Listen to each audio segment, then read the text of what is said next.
2002 সালে সুবিদখালী ডিগ্রি কলেজে নবীনদের উদ্দেশ্যে আমরা মিছিল দেওয়ার জন্য সুবিদখালী ডিগ্রি কলেজে যাই। সেই মিছিলে অতর্কিতভাবে আমাদের উপরে হামলা করে। সেই হামলায় আমরা 10-15টা ছাত্র অ্যাক্সিডেন্ট হই এবং সেখানে বোমা বিস্ফোরণ করা হয়। এই যে যত অত্যাচার নির্যাতনের কাহিনী মির্জাগঞ্জের বর্ণনা দিয়েছে, এমন কোনো জায়গা ছিল না যেই জায়গায় আমার উপস্থিতি ছিল না।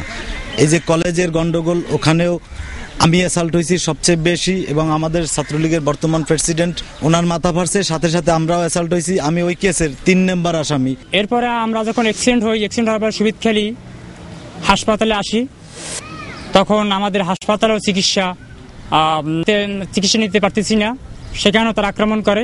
এরপরে আমাদের উপরে বিস্ফোরক অস্ত্র মামলা করে।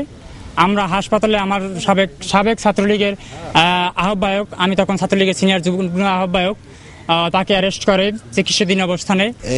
এই যে গেল তত্ত্বাবধায়ক সরকারের যে আন্দোলনটা চলছে 22শে জানুয়ারি, মনে হয়, আমার সঠিক তারিখটা মনে নাই, ওই তারিখে আমরা একটা আন্দোলনের মিছিল নিয়ে আমরা কলেজ মাথায় যাচ্ছিলাম। পথের মধ্যে আমাদের মিছিল ব্যারিকেড দিয়ে, ওখানেও আমাদেরকে পর্যাপ্ত পরিমাণ আমাদের উপরে অত্যাচার নির্যাতন হয়েছে, এবং সেখানেও আমি অ্যাসাল্ট হয়েছে, আমার মাথায় 6টা সেলাই আছে। আবার যখন আমরা একদিন মিছিলে অংশগ্রহণ করি, সেই মিছিলে আমার উপর হামলা করে। এটা করছে ছাত্র দলের ক্যাডাররা, বিশেষ করে বাবুল বাহিনীর ক্যাডার।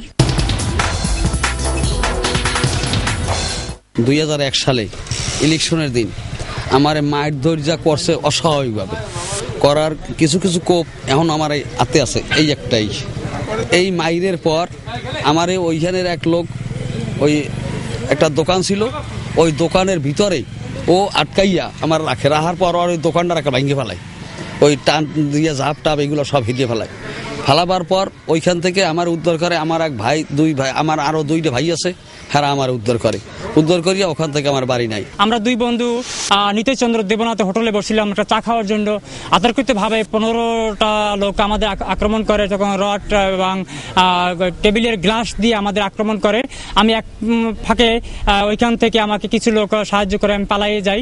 ওইখান থেকে পালিয়ে যাওয়ার পরে আমি 2 বছর মির্জাগঞ্জের বাইরে ছিলাম। হামলা আর মামলা, যারা করতে হামলা তারাই দিতে মামলা। আমার নাম মামলা হয়েছে 3টে রাজনৈতিক মামলাই। এর পর দিয়ে আমার নামে 4-5টা কেস করে। একটা দেয় ননজিয়ার, আমার ঘরের মধ্যে 4টা লোক, আমি, আমার স্ত্রী, আমার একটা ছেলে, আমার একটা মেয়ে, এই 4টা লোক আসামি করিয়া এই আমার এইভাবে দিতে আসে। কেস দিতে আমার একার পঙ্গু বানাই গেলাইছে, আমার পথের ভিখারি বানাইছে। আমি আমার অপরাধ, আমি ওই বঙ্গবন্ধু হইতে আমি আওয়ামী লীগ করি, এছাড়া আমার কোনো অপরাধ নাই। আমরা আওয়ামী লীগ করি, এটি ছিল আমাদের অপরাধ। আর তখনকার সাবেক স্বরাষ্ট্রমন্ত্রী আলতাফ হোসেন চৌধুরী ভাষ্য ছিল, মির্জাগঞ্জ হবে আওয়ামী লীগ মুক্ত। যদি কোনো লোক আওয়ামী লীগ করে, তার হাড্ডি মাংস একসাথ করে ভেঙ্গে চুরে দিবে, তারপরে থানায় হস্তক্ষেপ করবে, তারপর ব্যবস্থা আমি নেব।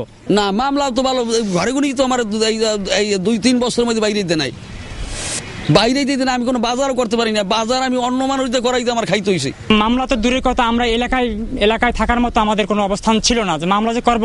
আমরা বহু রাত্রে টলারে মাছা আছে, আমাদের দেশে মাছা বলতে একটা শব্দ আছে, ঘরের দোতলা।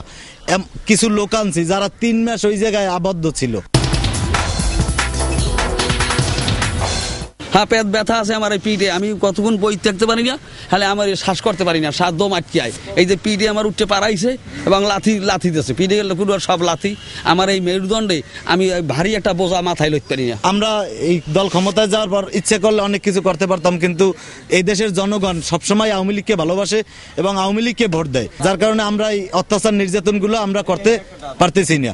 মাননীয় প্রধানমন্ত্রীর কাছে আকুল আহ্বান জানাচ্ছি, যাতে এই সমস্ত লোকের সুষ্ঠু বিচার হয়। মাননীয় প্রধানমন্ত্রীর কাছে এটা তো দাবি থাকবেই যে আমাদের যারা এই অত্যাচার নির্যাতন করছে এদের সুষ্ঠু বিচার হোক।